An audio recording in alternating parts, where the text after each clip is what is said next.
fɔ ale ni sori kɛmɛ so sɔgɔmada in na nin ye an donkan ye an ka babu ale kɛnɛ kan a fana bɛ taa teriw ɲini komi bɛɛ bɛ bɔ a fana bɛ sen bɔ a kɔnɔ kɔrɔ a ko juma tɛmɛnen fala ye Dawudabugu sirafara fan fɛ dɔ de ka mobili pinɛ pɛrɛnna o bɛ taa faamu yɔrɔ min na o y'a sɔrɔ kɛnɛ jara pewu bɛɛ y'i senfa k'i yɛrɛ ɲini bɛnkɛ ko hinɛ tɛ yen tuguni makari tɛ yen ɲɔgɔn dɛmɛ tɛ yen fɔlɔ ni kow tun kɛra fala ye maaw bɛ ɲɔgɔn dɛmɛ ka ɲɔgɔn magɛn ko bi siran hinɛ tɛ yen dɛmɛ tɛ yen bɛɛ ko a yɛrɛ bɛɛ bolo fila b'a kun duguba in de kɔnɔ ka yaala fala ye ko n'o tɛ fɔlɔ k'ale hakili bɛ min na ko n'i tun y'a mɛn ko zon k'o ye jamana wɛrɛ maa ye fala ye k'i b'an lamini jamana bɛɛ lajɛlen ta n'i y'a bɛɛ lajɛlen jateminɛ fala ye n'a fɔra ko maaw taara bingali kɛ k'u y'u yira k'i tɛ maliyɛn kelen y'a la bamananko yɛrɛ kɔnɔna bi fala ye ko bingali a suguya bɛɛ lajɛlen bɛ yen murutigiw bɛ yen besetigiw bɛ yen ko fo ni ala faral'i kan a ko ale siranna dɛ ale jɔrɔla fɔlɔ maliyɛn kun ja jɔlen don ka ɲɔgɔn dɛmɛ tununa hinɛ tununa a ko waati min na Bamakɔ tɛ nin bɔ fala ye ni ko kun kɛra bɛɛ tun bɛ kɛ ɲɔgɔn majigi ye n'a kun fɔra yan fɔlɔ ko faali kɛra kin min kɔnɔ k'aw tun bɛ dɔgɔkun caman kɛ yan'aw ka maaw ye dɛ nka bi k'a bɛ cogo di k'an ka ɲɔgɔn dɛmɛ an ka ɲɔgɔn minɛ an ka hinɛ ɲɔgɔn na jamana in taara o de ye fɔlɔ i tun bɛ se ka fama k'a mɛn ko bingali kɛra ko nka ko bi ko maa wɛrɛw tɛ dɛ an yɛrɛ dama de bɛ ɲɔgɔn na yan o ni hakilisigi o ni bɛn bɛ se ka kɛ o fura ye ani maaw k'u janto u yɛrɛ la ka ɲɔgɔn hinɛ minɛ fala ye nin ye bi suntigɛyɔrɔ kuma kununko bɛnkɛ ni min bɔra dugu kɔnɔ ka na o ye nin ye k'an ka hinɛ ɲɔgɔn na babu b'an se nin waati in na diɲɛ seleke naani bankun ka fala ye USA n'o ye Etats-Unis ye ale ni Iran kabini sibiri don olu ka yɔrɔ selifanamagɛ waati masara ka sɔ kɛra taala fala ye a ko ma bɔ foyi fɛ kununko min ye faransikaw ye olu ka pankuru tala min bɛ yen n'a bɛ fɔ o ma ko Port Charles de Gaulle faransiko ko olu na don kɛlɛ kɔnɔ alimanw ka ɲɛmaw faransi ka ɲɛmaw min ye ngilɛw ka ɲɛmaw ye olu y'a yira sa ko Iran filɛ ka sira min ta nin ye fala ye k'olu yɛrɛ na wuli ka jɔ kɛ ko ni Iran sera maa ma min ye arabu jamanaw ma k'olu yɛrɛ na wuli ka jɔ kɛ ko k'u cɛsiri a ko la kibaruyaw y'a yira sa k'a fɔ ko min ye nansarala jamanaw kɔni ye u bɛɛ lajɛlen bɛnnen tɛ nin kuma in na ka ɲɛsin Iran ma dɔw kɔni bɛ ka wuli ka jɔ kɛ yaasa ka se ka dan sigi Iran ka ko la Irankaw yɛrɛ y'a yira fala ye ko min ye Amerikɛnw ka dagayɔrɔ 14 olu kɔni ye mugu ci olu la wa u b'a ɲini fana u ka jamanadenw fɛ u k'u basigi u k'u hakili latigɛ kɛlɛ min filɛ nin ye a kunbɛlan bɛ u bolo a se bɛ u ye wa min ye a baaraw bɛna se ka ɲɛ Amerikɛnw yɛrɛ ka lasigidenw minnu bɛ kɛrɛnkɛrɛnnenya la Libankaw fɛ yen u y'a yira sa k'u ka duguden minnu bɛ yen k'u k'u yɛrɛ ta u k'u yɛrɛ ɲini o waati kelen kɔnɔna na sa Iran yɛrɛ dugu kɔnɔ jamana bɛ maa 3 minnu bolo fala ye olu ye ɲɔgɔn ye koyi min ye Masudo Berkishita ye ne ale yɛrɛ ye jamanakuntigi ye ani maa min bɛ yen n'o bɛ sariya ko kunna Ayatollah Musa Eji olu bɛɛ lajɛlen farala ɲɔgɔn kan ani Ayatollah Arafi k'u sigi ka kuma kɛ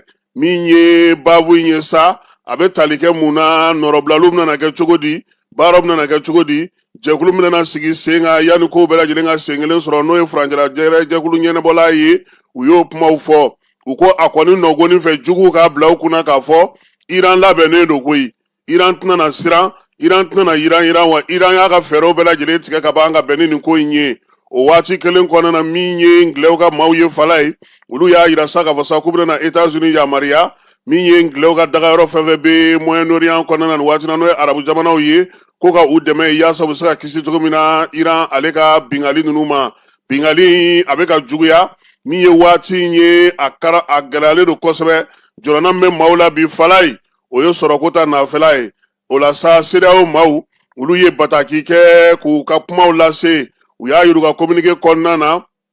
k'olu jɔrɔlen don min ye CEDEAO ɲɛmaaw ye u ko k'olu bɛ ka siran min ɲɛ nin ko in tiɲɛ don a muguci n'a marifaci n'a maafa o se ka gɛlɛ CEDEAO jamanaw kɔnɔna na degunko ta nasira fɛ nka min ye basigibaliya ye n'o tora sen na maa si tɛ se ka o danyɔrɔ dɔn diɲɛ yɛrɛ kɔnɔna na bi sabula o kɔlɔlɔw CEDEAO ko k'o bɛ se ka se diɲɛ suguw ma kɛrɛnkɛrɛnnenya la kuran ani taji k'olu bɛna sɔn ka gɛlɛya nin ko in kɔnɔna na da dumunifɛnw mansimafɛn minnu bɛ dilan n'u bɛ bɔ diɲɛ fan wɛrɛw fɛ ka na olu ka jamanaw kɔnɔ ko olu kɔni ɲɛ bɛ o ko la CEDEAO ɲɛmaaw y'a yira sa k'u ka fɛɛrɛ bɛɛ lajɛlen tigɛ yaasa diɲɛ seleke naani sariya min bɛ yen o ka bato min ye bɛn ni kelenya min sigilen don sen kan sugubulon sigicogo la o fana ka bato CEDEAO ka sɛbɛn fana kɔnɔna na a y'a yira sa k'a fɔ jamana minnu filɛ nin ye bi n'u bɛ ka nin waleya ninnu kɛ u k'a dɔn k'a fɔ k'u bɛ jɛkuluw kɔnɔ jɛkulu minnu bɛ se ka nin ko ninnu ɲɛnabɔ k'a sɔrɔ a ma kɛ ni balawu ye CEDEAO y'i sinsin min kan o ye k'a fɔ jamanadenw olu ka magoto min ye baarakɛyɔrɔbaw olu ka magoto wa olu ka fɛɛrɛ yɛrɛ ye min ye jamanaw cɛ sira ɲɛnabɔ sira baara bɛ kɛ sira minnu fɛ u k'olu sinsin ka baara kɛ ni o ye o waati kelen na min ye Irankaw ye u y'a yira sa ko kalanso min bɛ olu fɛ ni denmisɛnninw npogotigininw dɔrɔn de bɛ kalan k'a kɔnɔ maa 165 o de fatura ye a denmisɛnnin bɛɛ lajɛlen b'a daminɛ san 7 ka taa se san 12 ma k'o ye kimɛli ye maa 96 o de joginna o waleya in senfɛ min ye Irankaw ye u y'a yira ko dadigi kɛr'u la Falayi u ka maaba caman y'u da nka a bɛɛ lajɛlen nɔrɔ bilara olu fana ye keruni kɛ koyi u ye keruni kɛ ka taa fa bɛɛ lajɛlen fɛ Amerikɛnw ka nafaw bɛ yɔrɔ minnu na o de senfɛ sa Emirats Arabu maaw y'a yira ko min ye drone 500 ka taa se misili 150 ma olu sera ka o bɛɛ lajɛlen kunbɛn ka bɔ Irankaw fɛ u ka jamana ɲɛmaaw y'o fɔ min ye Bagdad ni o ye Irak faaba ye Falayi olu ka pankuru jigikɛnɛ fana y'a niyɔrɔ sɔrɔ ko in na Marɔku masakɛ ale ko waleya min bɛ ka kɛ Iran fɛ bi ka ɲɛsin arabu jamanaw ma ale b'o kɔn fo k'o sɛbɛkɔrɔ kɔn min ye Wura Mohamed Sisi ye a ko a b'a kantigɛ da yira nin ko in na a ma bɛn a ma bi a ma diya ye sini waati min na n'a bɛɛ lajɛlen ɲagaminen don Siprikaw min ye Britanikaw fɛ Ingilɛw fɛ yen olu fana ye degun sɔrɔ nin ko in na a yirala sa k'a fɔ ko hali surɔ tuguni min ye misiri caman o filila Bagdad pankuru jigikɛnɛ ta tiɲɛni fana donna olu fana kun kɛrɛnkɛrɛnnenya la maa magoɲɛyɔrɔ fɛn fɛn bɛ olu yɔrɔ ninnu na olu bɛɛ lajɛlen tiɲɛna min ye Irankaw yɛrɛ ka chaîne bɛ yen n'o ye Channel 14 ye ale y'a yira sa k'a fɔ ko min ye Ingilɛw ye u ka bolofara minnu bɛ yen kɛrɛnkɛrɛnnenya la n'o bɛ Siprikaw fɛ yen n'o y'u dagayɔrɔ ye ko dangarila yen na han sabula min ye misiliw ye olu donna ye ka tiɲɛni kɛ n'o y'a sɔrɔ kibaruya in bɛ ka danganamaya a yira sa k'a fɔ ko min ye Ingilɛw ye ko olu yɛrɛ kɔni nin y'u sen donnen kɛlɛ la han u fana ko k'u tɛna sigi kɔ tuguni Amerikɛnw ka Port Sarim bɛ yen n'a fɔ ma ko Abraham Lincoln ko bin taara k'o kan nka min ye u ka pankuru dɔ fana ye o fana ye gɛlɛya sɔrɔ Kuyatekaw fɛ yen maa minnu tun bɛ ka pankuru in boli olu caman y'u yɛrɛ kerun ka t'u fili a dɔw dɛndɛnna ka taa n'u ye dɔgɔtɔrɔsow kɔnɔna na dɔgɔtɔrɔso min yɛrɛ bɛ yen n'o tɔgɔ dalen don Gandi la kɛrɛnkɛrɛnnenya la bi ko denyɛrɛnin minnu bɛ yen u bɛ k'olu bɛɛ lajɛlen cɛ ka bɔ yen ka taa n'u ye fan wɛrɛw fɛ sabula u ka se ka kisi min ye nin ko in kɔlɔlɔ ma Benjamin Netanyahu ni ale ye Israel ɲɛmaa ye premier ministre a ko nin waleya in ko a na to sen na sɔgɔmada in na fana Trump fana ko ni Ala sɔnna a ma ko dɔgɔkun 2 dɔgɔkun 5 ko wulikajɔ k'u n'o to sen na Falayi an yɛrɛ fɛ yan min ye Maître Cheikh Umaru Konare ye ale ko nin ko in ale bolo kun min b'a la k'o filɛ nin ye Falayi ko bɛɛ lajɛlen y'a ye k'a fɔ ko min ye Amerikɛnw ye u wulila ka taa Venezuela ko wa k'u wulili min filɛ nin ka se Iran fana ma Falayi ko fɛn 2 dɔrɔn de don koyi États-Unis bɛ taji ani a ka bonya n'a ka makama fɛn kana bɔ o la cogo min Maître Cheikh Umaru Konare ko pétrole ko ta nasira fɛ Falayi ko diɲɛ kɔnɔ bi pétrole bɔrɛla belebeleba 4 min bɛ ni a taji ka ca kɛmɛ siradala 10 ani 13 n'a b'o sɔrɔ min ye bariko miliyari 208 n'o bɛ se ka sɔrɔ k'a fɔ ko o baara bɛ ka kɛ n'o b'a to fana san 290 ɲɔgɔn ko min ye taji ye a bɛ se ka bɔ yen kudayi tile o tile 3 a n'a tilancɛ o bariko o bɛ se ka sɔrɔ yɔrɔ min na bi Falayi ka kɛ ni diɲɛ seleke naani yɛrɛ taji bɔcogo ye ko o ye Iran ye k'o fana kɛrɛfɛ ko Iran kelen bi Falayi min ye bariko 10 a bɛ se k'o sɔrɔ pétrole la ka kɛ ni dollar wari ye k'a feere o sɔngɔ la Maître Cheikh Umaru Konare ko n'i y'o bɛɛ lajɛlen lajɛ tuguni ko n'i ye Iran fanga lajɛ taji min bɛ bɔ Irankaw fɛ yen ka na o fara min ye Venezuelakaw ta kan o min bɛ taa se miliyari 300 n'a kunkanfɛn ma san o san ko États-Unis kelen bɛ na wuli k'i jɔ kɛlɛ min nɔfɛ nin ye Falayi ko miliyari 500 taji ɲinini do han a bɛ ka wuli ka se min kɛ Iran ma nin ye ni Iran fanga binna ko n'a y'a sago sɔrɔ i ka maa sɔrɔ k'o bila fanga la Cheikh Umaru Konare ka kuma na ka fara Venezuela kan n'o b'a bolo bi fala ye miliyari 500 o taji a b'o sɔrɔ nkunda ye k'a sɔrɔ ale États-Unis yɛrɛ fala ye bi a ka taji bɔlen miliyari 27 barigon a b'o de sɔrɔ n'i ye a ka ko ta k'o lajɛ o ka dɔgɔ san 10 kɔnɔna na a mago bɛ min na sabula bi u mago bɛ miliyɔn 20 barigon de la tile o tile États-Unis kaw fɛ yen Maître Cheikh Umaru Konare ko k'o de kama bi États-Unis wulilen don k'i kɛlɛ fari da taji bɛ yɔrɔ o yɔrɔ taji kasa bɛ yɔrɔ o yɔrɔ a bɔko ɲuman bɛ yɔrɔ o yɔrɔ a na fɛɛrɛ kɛ k'i sigi ye walima yen ɲɛmaaw ka kɛlɛ tigɛ olu la ka taa maa dɔw sɔrɔ k'o sigi olu kunna ka se ka i ɲagari labɔ min ye taji ye ka se k'o sɔrɔ ko bɛɛ k'a bila i kunna fala ye Maître Cheikh Umaru Konare ko ten ko États-Unis ko a ɲɛ bɛ Nizeriya pétrole fana na han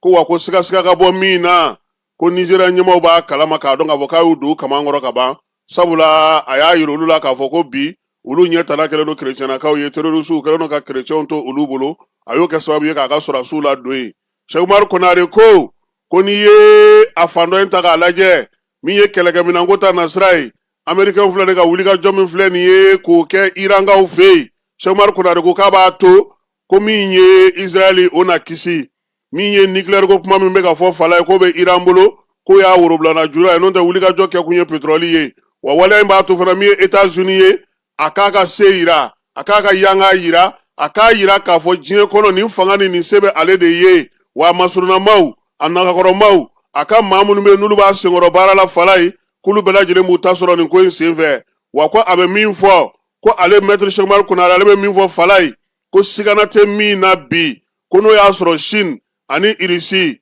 olu bɛ baara kɛ ni Iran ye ani Venezuela ye ka taji min sɔrɔ ko États-Unis ɲɛ b'o taji kelen de la bi ko wa k'a tɛna na i sigi ko k'a lajɛ ten koyi wa k'a b'a ka yanga a ka bonya a ka se a n'a ka waleya fɛn fɛn b'a bolo k'a yira k'a fɔ ale kelen de bɛ se ka nin ko kɛ diɲɛ kɔnɔ bi k'a tɛna na o to yen fiyewu ko maaw ka ɲɛnadonna k'a la sabula a se b'a ye a minɛn b'a bolo a makari a tamakiya t'a la fana ko maa o maa n'i y'i jɔ États-Unis cɛ a ka taji ɲini na fala ye k'i k'i yɛrɛ bila maa minɛlenw fɛ walima maa falenw fɛ sabula ko ale ɲɛ bɛ min na fanga min bɛ États-Unis na a tɛ jamana na bi a wulikajɔ se b'u ye a minɛn se b'u ye a maaw b'u bolo a musaka b'u bolo wa u tɛ ko kɛ ni filan ye n'u wulila n'u mago bɛ min na u t'o nɔfɛ caw k'u b'a ta caw fana fala ye k'o ka tigɛ bɛɛ lajɛlen ye nka a ko ko in a kɔlɔlɔ bɛna kɛ min ye don nataw la fala ye k'a daminɛ février kalo tile 28 na ka na se mars kalo tile fɔlɔ ma n'o kɛra kunungo ye ko taji ko bɛ ka lomo lanba sabula a bɛ fɔ masa ko détroit de Dormuz ni taji diɲɛ yɛrɛ taji 100 siradala 20 bɛ tɛmɛ yen fɛ an maa taji minnu bɛ tɛmɛ yen fɛ fala ye ko min ye Iran ye ale ye a ka fan datugu o man kaw olu sebɛrɛ tɛ olu ye min ye taji kɔni lingilangalen jɔlen do ye nka diɲɛ magobatigiw ko olu ye taji kɔni cɛ a caman ba ka taa mara degun tɛna suma nka anw minnu bɛna taa sanfɛ anw de bɛ gɛlɛya sɔrɔ wa min ye taji fana mana bɔ yen kuranko taji bɛ baara kɛ n'o o ye o fana lomolama bɛna daminɛ ko wa ko nin ko in kɔlɔlɔ fala ye a bɛ boli jamana fɔlɔ minnu kan o ye taji tɛ jamana minnu na taji bɔ yɔrɔ tɛ jamana minnu na ye k'olu de bɛ sɛgɛn a ko la kosɛbɛ nka bi ni kununko ko min bɛ ka ye ko n'o tora sen na lala min ye hali Irankaw yɛrɛ ye u na dayɛlɛli kɛ ka kɛ n'u ka sanni feere o cogo ye sabula o fana mago bɛ musaka la ka kɛlɛ kɛ ko nɔn tɛ ni yɔrɔ in datugulen tora n'o ye détroit d'Ormuz ye ko a taji kɔni sɔngɔ bɛ yɛlɛ ko nka ko bi sɔgɔmada in na bankiw bursuw wari falen yɔrɔw ni wari ɲɛnabɔ yɔrɔw bɛɛ lajɛlen k'olu kɔni dayɛlɛla wa fala ye ko anw farafinna jamanaw de ta y'a la degun ye han sabula k'anw ka taji bɔ yɔrɔ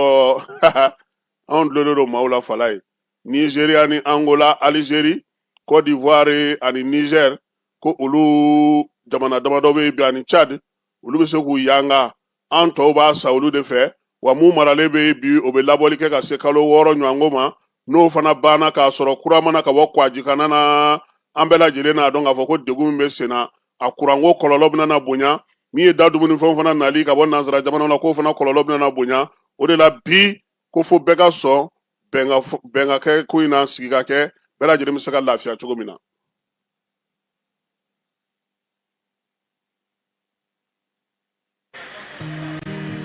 dugu kɔnɔna sigida dɔ la. L'Américain ka trésor ba ale ye gɛrɛntɛ wuli ka bɔ an ka wolomasiri taba saba ka kɛrɛnkɛrɛnnenya la an ka ministre d'État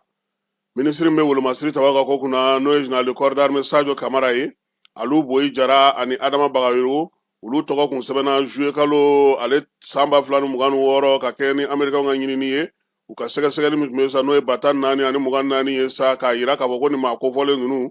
Obi bɛɛ ani kelenya ni ko to ɲɔgɔn ta la o de fɔ kabini bi tɛ ko ni ye sɔsɔli doni ye tile bɔli la a ma kɛ n ka ɲagi de kirikiyɛnw bɔra kosɛbɛ ka na ka yɔrɔ sɛbɛkɔrɔ labɛn yanni jama ka na dumunifɛn sugu bɛɛ lajɛlen dɔ tun bɛ yen awɔ tamaro nemuruba namasa ani buwaso an y'an sɛbɛkɔrɔ min de koyi an y'an sɛbɛkɔrɔ naba dunan yan kosɛbɛ ne tɛna nin ko in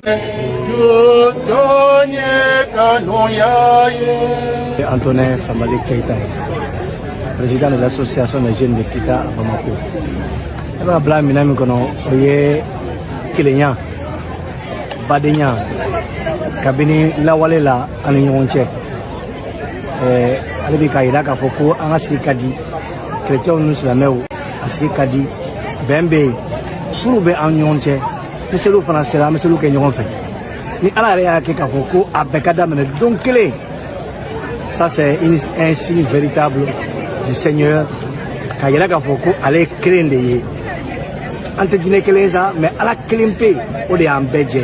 akilina in kain kosobe akilina in be ato ale bi an ba yɛrɛ ye an ka ɲɛmɔgɔw la ɲɛmɔgɔ ma gɛrɛ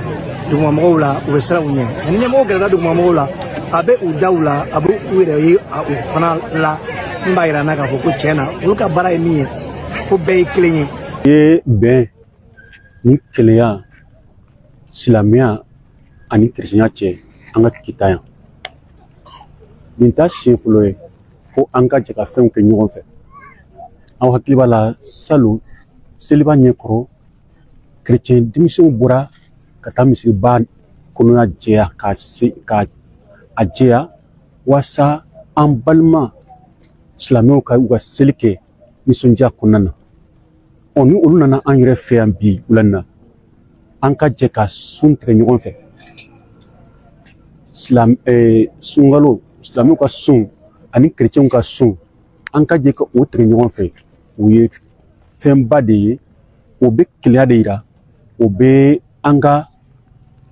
adamadenya de yira an ni ɲɔgɔn cɛ anw fɛ kita yan ni ŋaniya min bɔra an ka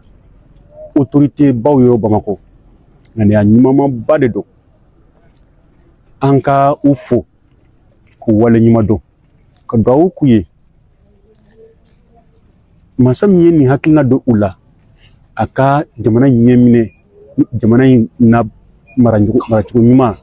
a ka o ŋaniya kelen di u ma walasa u ka se ka an ka Mali ɲɛminɛ hɛrɛ la k'an ka Mali bɔ ni gɛlɛya in kɔnɔ. An b'a fɔ bɛɛ ma aleluya an b'a fɔ bɛɛ ma bɛɛ salamalekum bɛɛ danso bɛɛ ni ko nisɔndiya mɛn ne la nin ko kɔnɔna la parce que ne y'a ye an ye ko dɔ de daminɛ a mɛnna an ye laɲini dɔ de sigi sen kan depuis waati jan ala y'a kɛ o laɲini de sabatira bi n'o ye chrétien laadalamɔgɔ silamɛ bɛɛ ka jɛ k'i tigɛ di ɲɔgɔn ma donc ni an nana sun tigɛ église la bi o b'a yira ka bɔ tiɲɛ yɛrɛ la an ye laɲini mun sigi sen kan donna depuis kunu o de sabatira bi. Ne tɔgɔ Marie-Louise Moneketa madame Sisoko Marie-Louise Moneketa ne de ye kita chrétien musow ka ɲɛmɔgɔ ye nin kɛra ne bolo ko ba de ye bi a diyara ne ye fo k'a dama tɛmɛ an bɛ jɛ ka ala fo fɔlɔ ka wale ɲuman dɔn ale min sera ka nin sun fila jɛ k'a kɛ kelen ye a diyara ne nin bɛ bɛn ani kelenya de jira hali bi ala min ye o kelenya in ŋaniya ala k'a to o kelenya kelen ka yiriwa kita dugu kɔnɔ ka yiriwa kita jamana kɔnɔ ala ka Mali kolosuma ala ka nin sun fila kɛ hɛrɛ ye Mali jamana ma a ka kɛ bɛn ye Mali jamanadenw ni ɲɔgɔn cɛ. Kita ni chrétienw cɛ anw wolola kɔnɔ ka bɛ silamɛya yɛrɛ man na anw wolola kɔnɔ an mɔkɛw bolo an faw bolo kana anw yɛrɛ don a cɛmancɛ la an ka kalan an ka sɔrɔ ka diinɛ dɔn k'a dɔn k'a fɔ ko diinɛ bɛɛ lajɛlen kelen de ye kerecɛnw u ye min kɛ kita kɔnɔ yan an mɔkɛw b'a fɔ a ɲɛna an faw b'a fɔ a ɲɛna u b'an ka kɔngɔtɔw ladumuni u b'an ka banabaatɔw furakɛ u b'an ka ɲɛguwan bɛɛ lajɛlen kunbɛn nin kɛra ka sɔrɔ anw tɛ fosi bɔ ni anw nana o la kana sen da an mɔkɛw sen da nɔ na an'an faw sen da nɔ na kɛlɛ foyi man kan ka ye anw ni kerecɛnw cɛ n'a y'a sɔrɔ kabi kodɔnbaliya tuma kerecɛnw ni an bɛnnen de b'a la yan fo ka na bila kodɔn na ni kodɔn ma se ka fɛn o fɛn dilan kodɔnbali min y'a dilan o ka fisa ni ye an ni kerecɛnw cɛ a bɛnnen don kɛlɛ tɛ yan kɛlɛ tɛ yan bi kɛlɛ tɛ kita yan sini. Ne ye l'abbé Paul Kamara ye kita kerecɛnjɛkulu ɲɛmɔgɔ an b'i kɛnɛ min kan bi nisɔndiya kɛnɛ don kelenya kɛnɛ don kanuya kɛnɛ don baara ɲɔgɔn ɲumanya ani tigɛdi ɲɔgɔnma o kɛnɛ don bawo kerecɛn ani mamadu dinɛ mɔgɔ an filɛ ka ɲɔgɔn sɔrɔ wasa ka suntigɛ kɛ ɲɔgɔn fɛ an ye o de kɛnɛ sigi ka jira diɲɛ na ka jira kitaka la ani ka jira mɔgɔ wɛrɛw la ko nin dinɛ fila kɛlɛ tɛ u ni ɲɔgɔn cɛ nka bolodima de bɛ u ni ɲɔgɔn cɛ baara ɲɔgɔnya de bɛ u ni ɲɔgɔn cɛ jamakulu ni bɛn tɛ yen o man di ni bolodi ɲɔgɔnma tɛ yen o man di donc anw ye o faamuya kabini an ka mɔgɔkɔrɔw ko nin dinɛ fila min bɛ kita ko a cɛ ka ɲi an ka an bolo di ɲɔgɔn ma bi kɛnɛ in ye bolodi ɲɔgɔnma a bɔra kumakan na ka kɛ kɛwale ye wasa diɲɛ ka a ye kitaka ka a ye ne nisɔndiyalen dɔ bi n bɛ foli ta ka a ɲɛsin an ka région ɲɛmɔgɔw ma. Comme vous l'avez dit, c'est une très belle symbolique. Une très belle symbolique, d'autant plus que Kita est une terre de chrétienté et une terre d'islam en même temps. Cette cohabitation qui a toujours été pacifique, ces populations qui ont toujours vécu en symbiose, l'ont manifesté aujourd'hui vendredi saint en faisant la rupture de carême chrétien et de ramadan musulman ensemble et en même temps devant l'église sur l'invitation du curé de Kita. Ceci, je disais, est une symbolique de paix, de coexistence pacifique, de pardon et de mutualité des efforts. C'est pour nous une très grande occasion de rappeler ici que ceci est le combat des plus hautes autorités. Faire en sorte que le tissu social soit soudé, que les populations s'entendent et que chacun de nous puisse considérer son prochain comme son propre frère en tout lieu, en tout temps et en toutes circonstances. Voilà pourquoi nous sommes là avec toute l'administration de Kita et tous les services techniques, les forces de défense et de sécurité, à cette rupture de jeûne pour magnifier cet instant que je dirais est un instant solennel et rare. Donc nous ne tenions pas à ne pas être présents et à les rater. Et nous remercions la communauté musulmane et la communauté chrétienne pour nous avoir prouvé une fois de plus que le Mali c'est également cela.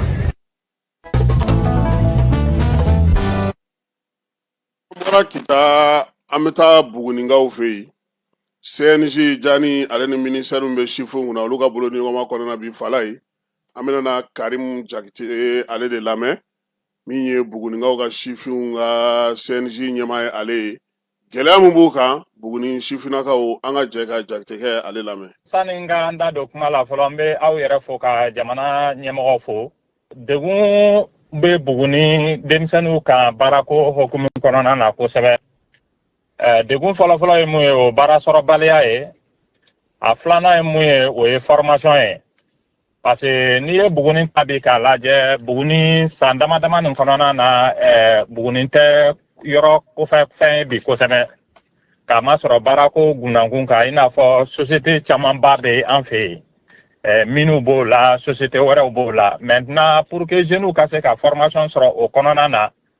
spécialité dɔw bɛ yen nɔ buguni denmisɛnninw confrontelen don olu la kosɛbɛ donc an mako bɛ formation na pour que baarako nin bɛ se ka nɔgɔya jeunes ye cogoya min na Bon, au formation au kɔnɔna na conseil régional ye a ka plan d'action kɛ ka formation dɔw don a kɔnɔna na mais degun b'a kɔnɔ o y'a fɔ ye k'a fɔ il faut que an ka se ka partenaire sɔrɔ minnu b'an dɛmɛ nin formation ninnu na pour que ni o offre ninnu lancer la jeunes bɛ se k'o sɔrɔ cogoya min na o ye o degunba b'an kan kosɛbɛ lakanabaliya bɛ ka jouer a fɛn caman kan parce que n'i ye Buguni fɔ bi i bɛ kuma i hakili bɛ na fɛn dama dama de la n'o ye mine ani an ka dugu jukɔrɔ fɛn ninnu ye kɛrɛnkɛrɛnnenya la lithium ninnu mais code minier ye falini na ka na ni petit mine ninnu hakilina ye i bɛ taa sɔrɔ Buguni région kɔnɔna na petit mine caman bɛ baara la an fɛ yen dɔw bɛ sariya kɔnɔ dɔw tɛ sariya kɔnɔ bon minnu bɛ sariya kɔnɔ an bɛ kuma olu kan maintenant o gɛlɛya lakanabaliya bɛ ka jouer o kan kosɛbɛ parce que an y'a jateminɛ kɔsa na partenaire minnu bɛ yen nɔ ni u bɛ baara kɛ nin petit mine ninnu na olu ye gɛlɛya sɔrɔ ka kun kɛ lakanako yɔrɔya ye banbagaci mɔgɔ ninnu commencera ka don Buguni mara kɔnɔna na donc u bɛ ka dankari kɛ o petit mine ninnu caman na bon a bɛ ka na ni kɔlɔlɔ ye hali an yɛrɛ jeunes kan baarako hukumu kɔnɔna na donc o bɛ ka jouer an kan kosɛbɛ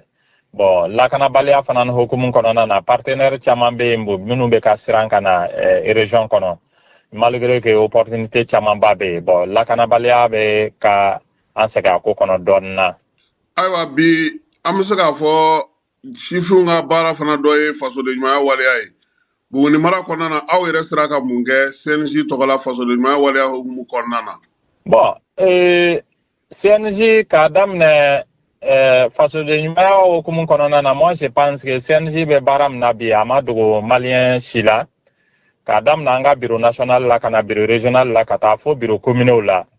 jɔ ka wuli ka jɔ bɛ fan bɛɛ fɛ bi n'i y'a jateminɛ CNJ ye kɛwale dɔ ta jɔyɔrɔ dɔ fɛngɛ kɔsan na ko an jɔyɔrɔ fasoko la n'o ye gɛlɛya min donna an kun 2025 kɔnɔna na ka taa carburant tajiko ta hukumu kɔnɔna na i bɛ taa sɔrɔ sisan station ninnu na fɛn ninnu kun dabɔra min kama o a fɔ ye crise nin kɔnɔna na c'est à dire que ka fili ka don an yɛrɛ jeunes hakili ni ɲɔgɔn cɛ pour que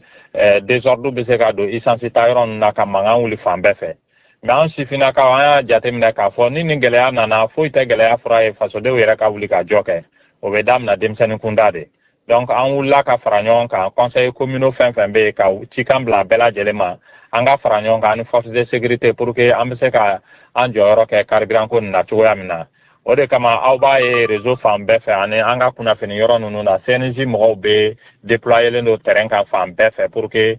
o rang bɛ se ko bɛ se ka sabati a cogoya ninnu n'a ɲɔgɔnnaw de ye donc an bɛ ka continuer ka o baara kɛ.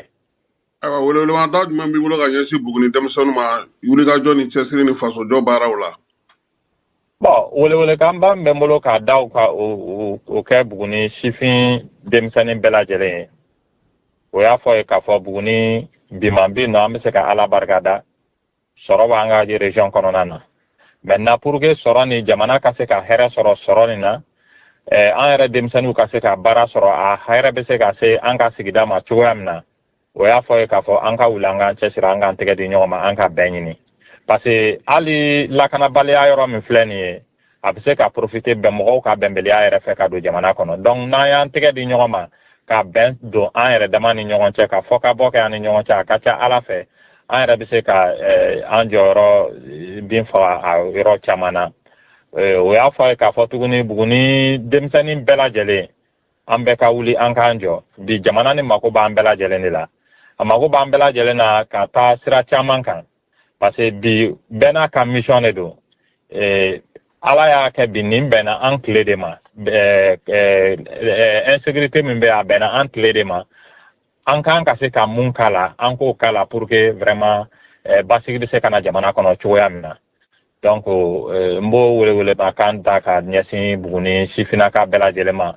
ka tila k'a fɔ n ka foli bɛ a conseil communaux bɛɛ lajɛlen ale ni conseil régional membre bɛɛ lajɛlen donc président national ka foli kana n bɛ bɔ k'o foli kɛ bɛɛ lajɛlen na ani ka aw yɛrɛ fo. An bɔra Buguni an bɛ segin ka na Bamako Sirabako kuma a guwanen n'o tile fila in na kosɛbɛ min ye minisiri Madina ye a ɲini n'a fɛ k'a ka siraw dilan sira minnu bɛ yen n'olu tiɲɛni an yɛrɛ fana b'a fɔ a ye fala ye u ka wuli sira min bɛ kɔlɔmi bɔ Kayi ka na Bamakɔ u k'a lajɛ n'o tɛ samiyaji nata in ne ɲɛ tɛ mobili natɔla yan dɛ u k'a lajɛ ni jeune mɔgɔw de bɛ se ka wuli ka jɔ ka dɔ kɛ u ka dɔ kɛ n'o tɛ balo natɔ ka bɔ Senegalikaw fɛ a bɛ gɛlɛya n'i ko i ka sira jɔ fala ye a ka fɛrɛ Bamakɔ min ye yɔrɔ kɔrɔ ye i bɛ sow ci n'i ye sow ci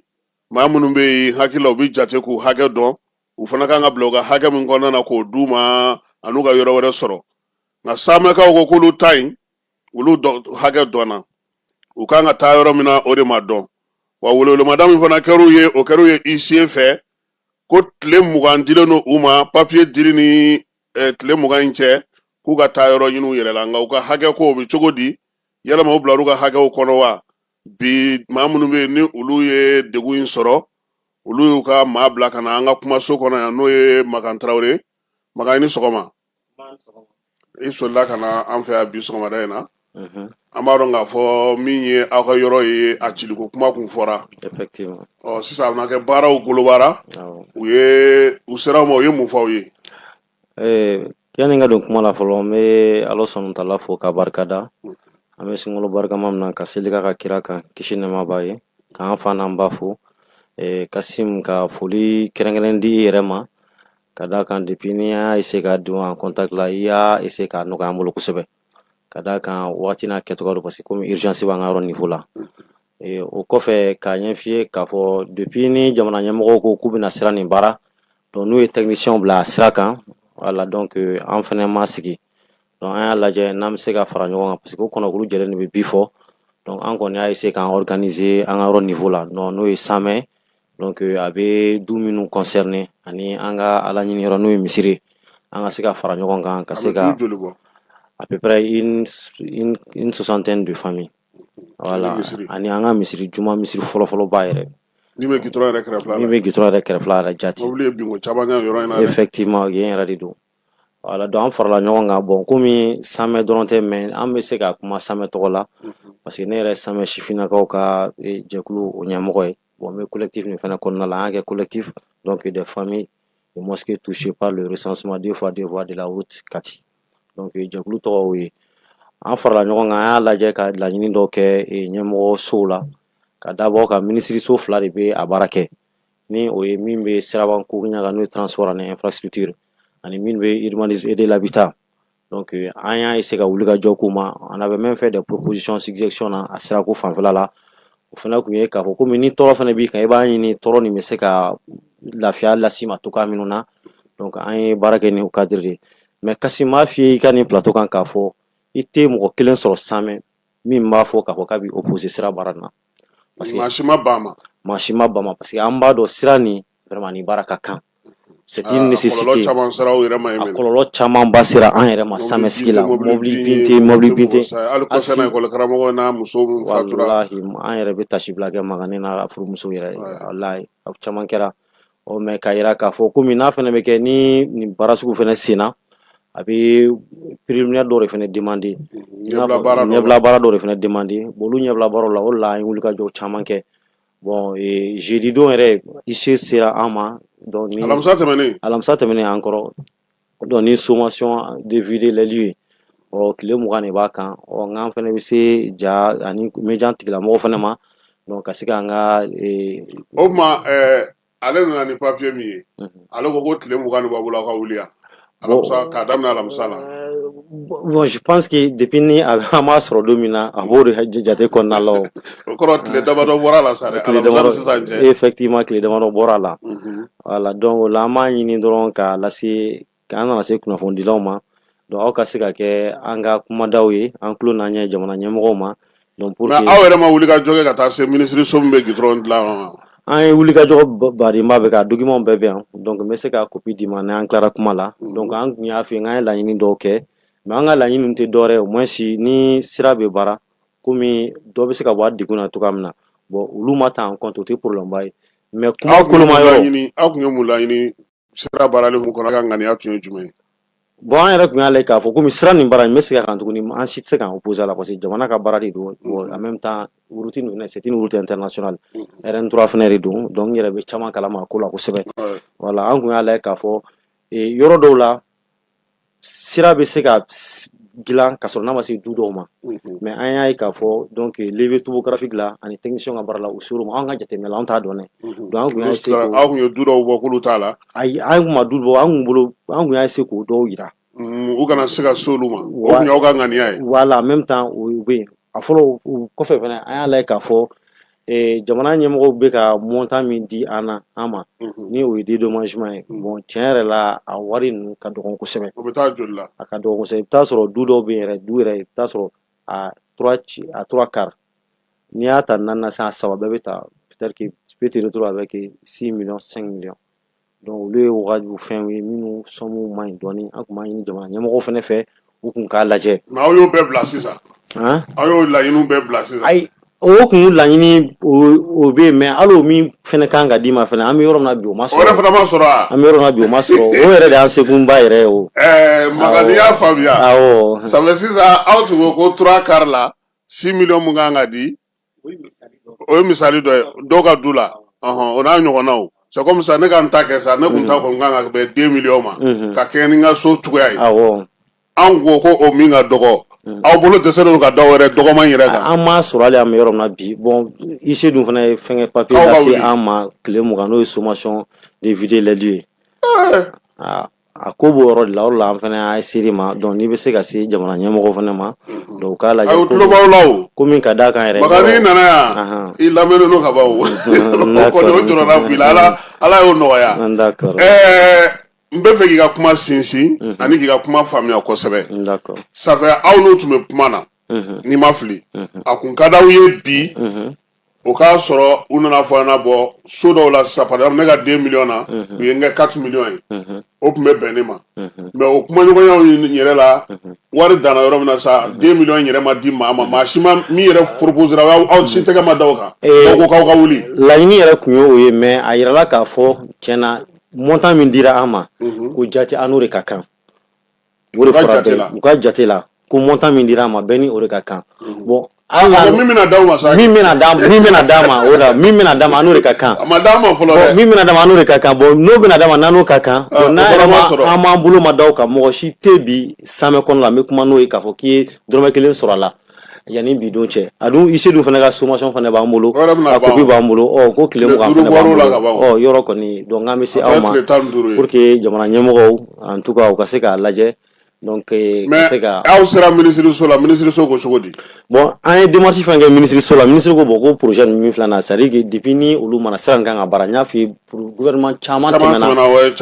sira nin kan ka baara awɔ parce que sira nin nécessité ba de don a kan ka dilan hali an yɛrɛ min filɛ nin n'an bɛ ka se yɛrɛ ma na sanbɛ sira nin a degun fɔlɔ an bɛɛ b'a kalama a bɛ anw yɛrɛ de fɔlɔ kan an bɛɛ b'a kalama ni kɔni ka frein tigɛra o y'i taalen ye dɛ voilà a b'anw fɔlɔ de kan wa ni su kora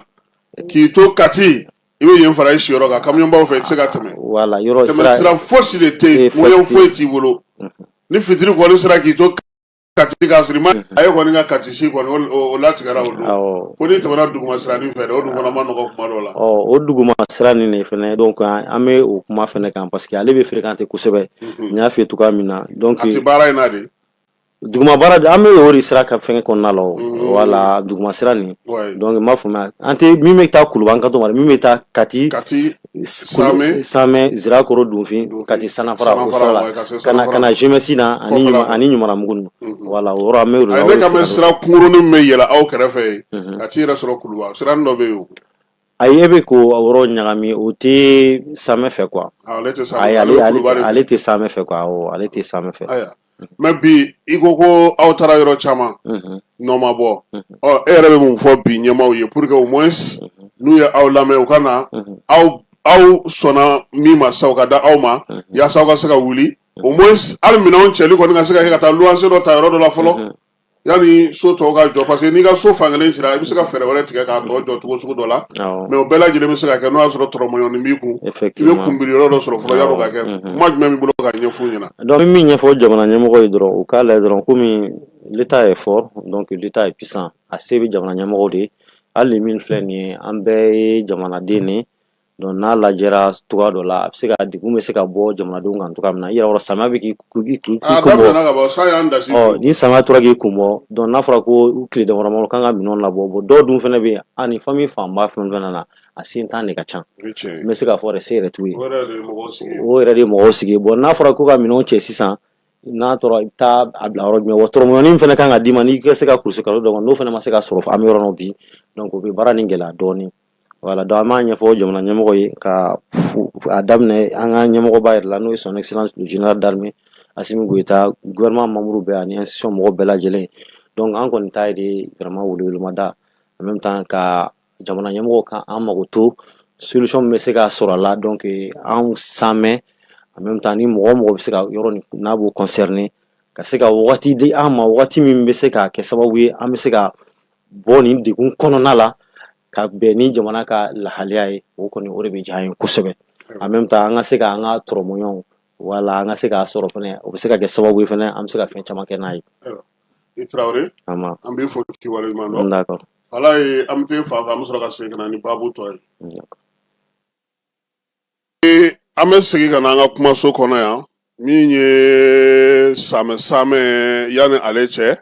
sunkalo kɔnɔ tile 10 sɔrɔ Yogoro ni Salawale olu de bɛ sigi sen kan o hukumu kɔnɔna na sa minisiriw ka sifinso olu ye jɛkulu dɔ sigi sen kan Fala ye min ye colonel major Asaba Jalo u taara Salawale kɛ ale fɛ yen ale ni Yogoro o la sa fɔlikɛla ninnu kɔni nana sa sun tigɛlen kɔfɛ min ye seli n'o ye nafila seli tɛmɛnen kɔfɛ sa minisiriso yɛrɛ ka maa min tun bɛ u cɛla sa o ye Bɔbi ye ale ni fɔlikɛla ninnu olu nana sa ka na laada k'o latile Asaba Jalo a ye ni maa ninnu bisimila a ka du kɔnɔna na foli ni tanuni k'o ta ka ɲɛsin ma min ye minisiri yɛrɛ min ye nin ko in sigi sen kan k'o fana fo k'o waleɲuman dɔn k'a yira sa k'a fɔ ko nin y'an ka seko ni dɔnko taabolo dɔ ye nin y'an ka maanifinya taabolo dɔ ye ale yɛrɛ a ye Salawale kɛ ka tɛmɛ min ye adamadenw a b'u tin don ɲɔgɔn na denmisɛnninya la a ko ka fisa médecin colonel major Asaba Jalo a ko ka tɛmɛ Salawale yɛrɛ ni Yogoro ka Fala ye bɛɛ ni kelenya ani maakɔrɔ bonya min b'a kɔnɔ ani ka don du kɔnɔ ka se ka nisɔndiya denbayaw bɛɛ lajɛlen ma k'o ye waleɲuman dɔn ye waleɲuman dɔn min n'o diyara a ye kosɛbɛ wa min ye nin baara kɛcogo in ye ale bolo bi a kan ka taa sa fa bɛɛ lajɛlen fɛ bɛɛ lajɛlen ka se ka nin baara in kɛ a jɔɲɔgɔnkɛ n'o ye Abdul Kasim Ibrahim Fɔma ye o ka maa min tun bɛ kɛnɛ kan olu fo u ye danaya min ta ka da ale yɛrɛ ka kana nin waleya siɲɛ fɔlɔ kɛ ale ka du kɔnɔ a n'a ka minisiriso baarakɛla fɛn fɛn bɛ kɛnɛ kan sa u y'u bɛɛ lajɛlen fo Fala ye ko sa wɛrɛ ta ko Ala ka o yira an na n'an bɔra yen an bɛ taa Bakɔ Jikɔrɔ ni ACI min ye Bongana Mayiga ye ni Ala ale ka kalifa minɛ a la février kalo tile 28 ale ka janajaw kɛra kunungo mars kalo tile fɔlɔ min ye Bongana Mayiga ye ale tɛ ko fɔ maa ye na tuguni fɔliko ta nasira la a n'a ka fileni a ye diɲɛ bɛɛ lajɛlen yaala maa minnu bɛ yen bi n'olu b'a dɔn kɔnɔwarikaw fɛ a ye baara kɛ yen ka na Mali yɛrɛ kɔnɔna ka taa se Niger ma fɔlikɛla caman bɛ yen a y'olu dɛmɛ u yɛrɛ caman tun bɛ kɛnɛ kan min ye janaja in ye sa ale ɲɛmaaya tun bɛ b'an bolo o ye seko ni dɔnko minisiri Mamu Dafe a yɛrɛ la sa k'a fɔ premier ministre kɔrɔ Usumani Sufi Mayiga ale ni fɔlikɛlaw ni ŋaraw ni seko ni dɔnko tigilamaw Ayisa Kone ka bɔ kɔnɔwarikaw fɛ u bɛɛ lajɛlen nana sa min ye Bongana Mayiga ye ka taa bila a dayɔrɔ laban na a denw a limanaw a n'a kanubaw olu bɛɛ lajɛlen tun bɛ yen Salifu Keyita Ablaye Jabate Baseku Kuyate ka taa se Afel Bokum ma ale ni a yɛrɛ ni maa min ye baara kɛ ɲɔgɔn kɔsɛbɛ n'o ye Bɔkari Bɛrite olu bɛɛ lajɛlen tun bɛ kɛnɛ kan min ye FEDAMA ɲɛmaaba ye Adama Traoré u bɛɛ lajɛlen nana musow fana caman tun bɛ yen Fala ye min ye Bongana Mayiga ye a dayɔrɔ laban o kɛra min ye Falajɛ Saledo ye n'o ye Falajɛ Kaburudo ye a dara ye nin waati na an bɛ dugawu don k'a ye Ala k'a dayɔrɔ sumaya a y'an kɔ kisi min Ala k'o nɔgɔya an n'a bɛ taa jɛ min ma Ala k'o nɔgɔya Ala k'an yɛrɛ ɲɛ k'an ta don o kɔnɔ o b'an ta kɔkan kibaruyaw la Fala ye Keniyakaw olu fɛ yen sa k'olu ka hélicoptère dɔ sibiri tɛmɛnen o kɔni taara dafiri olu ka jamana worodugan fan fɛ maa 6 o de nin tora o la o bɛɛ lajɛlen u ka jamana wasadenw ye u ka gouvernement ale de fasiri kɛ min ye polisi ɲɛmaa ye Ayitikaw fɛ yen sa olu y'a yira sa k'a fɔ juma tɛmɛnen ko min ye u ka kunnafonidilaw ye k'a yira sa k'a fɔ ko baara bɛɛ lajɛlen sigilen don sen kan ni lakana kɔni sabatira n'Ala sɔnna ma u ka kalataw bɛɛ lajɛlen bɛna kɛ u y'a yira sa ko min Ayiti kɔni kɔnɔna na mankan ni fɔnkɔɲɔgɔnkɔ cayara ye kosɛbɛ Irankaw fɛ yen olu ka gidiba n'o ye Ali Kameni ye Ala ye ale ka kalifa minɛ a la min ye Amerikɛnw olu de kɔni mugujugu kɛru o yɔrɔ in na maa kofɔlen ye san 37 de kɛ fanga la Ayatola min ye Ayatola Orohala ye Khomeini a bilara o de nɔ na bibi na sa ale yɛrɛ nɔrɔbilali baaraw bɛ sen na a ka janaja kow fana bɛɛ lajɛlen sigira sen kan i n'a fɔ Iran kibaruyaw yɛrɛ y'a fɔ cogo min irisikaw ye faali kɔni kɔn fo ka taa se a dan na ani wulikajɔ min bɛ ka ɲɛsin ka taa se Iran ma nin waati na irisiw y'a yira sa k'a fɔ ko bingali min don bingali labɛnlen don ko tɛ ko min porokotora ka kɛ wa k'u b'a ɲini cogoya suguya bɛɛ lajɛlen sa bɛɛ lajɛlen ka sɔn ka kɛlɛ bila yaasa sigi ka fɔ o ka kɛ a fura ye Ali Arazina Arafi ni ale yɛrɛ ye diinɛ ɲɛmaaba ye kɛrɛnkɛrɛnnenya n'a b'u ka wasabulon kɔnɔ ani maa falenba minnu bɛ Iran kɔnɔna na olu kɔni ye ɲɔgɔn ye kununko sa yaasa cogoya min na jamana kun saba minnu bɛ u fɛ n'o y'a bolofara sababu ye olu ka se ka sigi sen ka sa furancɛla fanga bɛ se ka sigi cogo min na yanni giri n'o y'u ka diinɛ ɲɛmaaba ye Ali Khamenei ale nɔrɔbila ka se ka sɔrɔ Pakistan ni Afghanistan olu fana bɛ ɲɔgɔn na fala ye nin waati kelen in na muguci kɔni barika bonyana o yɔrɔ ninnu na kununko kosɛbɛ Karashikaw fɛ Etats-Unis ka daga yɔrɔ min bɛ yen n'o y'u ka lasigidenso ye olu kɔni wulikajɔ sira olu ma Pakistankaw yɛrɛ fɛ maa 8 de sara o wulikajɔ in senfɛ maa caman y'a yira sa k'a fɔ ko min ye Bagdad fana Amerikaw ka lasigidenso min bɛ Irak faaba fana kɔnɔna na wulikajɔw fana kɛra ye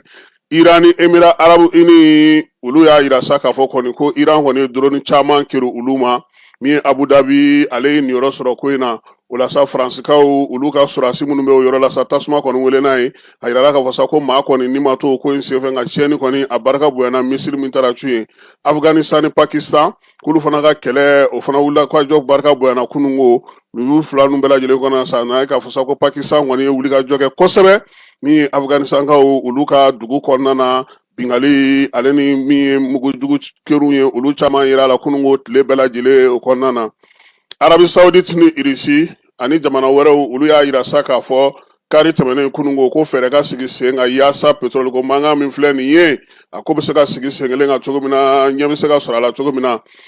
jɛkulu min bɛ o ko kunna sa ko k'a lajɛ sa kɛlɛba bɛ se ka na cogo min na yaasa pétrole ko ka sigi sen kelen kan Falaye basket ko ta na sira fɛ an ka basketkɛla cɛmanw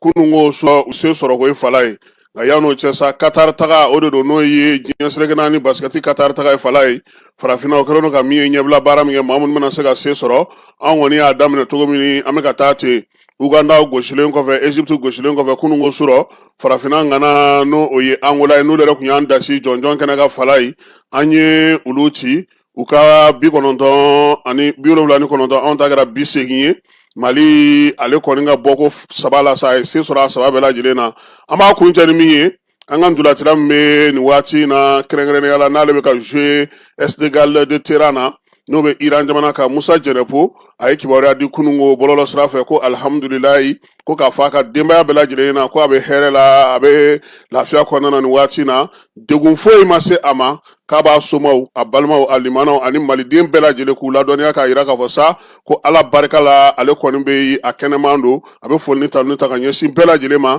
maa minnu ye a kibaruya ɲininkali kɛ ko bɛɛ lajɛlen k'i hakili latigɛ Jɛnɛpo ko ale kɔni bɛ ala tanu nin waati na o bɛ dan sigi sɔgɔmada in na kibaruya la kibaruya min dira ma Falaye Keyita ne yɛrɛ fɛ k'aw bɛɛ lajɛlen fo k'aw bɛɛ lajɛlen waleɲuman dɔn n'ala sɔnna a ma an na ɲɔgɔn sɔrɔ waati wɛrɛ ala ka tile hɛrɛ cɛ ala ka sababu ɲɔgɔn ye si ni kɛra laban ɲuman ala k'o d'a ma caman di ko an b'a fana fo Falaye an kanubaaba don nin waati in na filanu a yɛrɛ ko n k'a fɔ k'an ka filanu Falaye ale ye filanu fa ye an b'a fana fo k'a waleɲuman dɔn ala ka tile hɛrɛ caya